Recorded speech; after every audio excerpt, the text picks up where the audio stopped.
Bon, ma plus vieille s'en va à l'université l'année prochaine.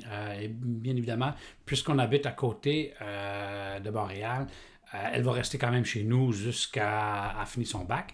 On verra bien par la suite qu'est-ce qui se passe. Mais quand j'étais jeune, puis on habitait au Nouveau-Brunswick à Moncton, on avait bien sûr l'université de Moncton, mais tous les programmes n'étaient pas donnés. Alors on avait une grosse clientèle qui venait quand même au Québec, que ce soit à Québec, Sherbrooke, Montréal, pour faire leurs études postsecondaires.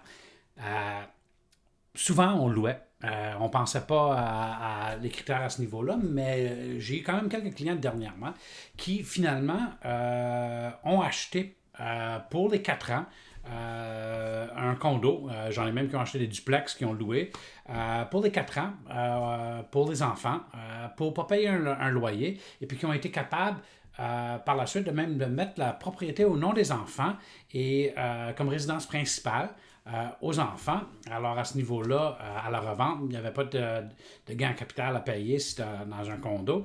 Alors, c'est peut-être un pense bien qu'on peut peut-être partager cette situation-là avec vos connaissances et aider vos enfants à faire un crédit et peut-être avoir leur propre propriété et partager les revenus excédentaires à la fin de leur bac pour leur permettre de justement acheter une propriété par la suite qui les convient un peu mieux.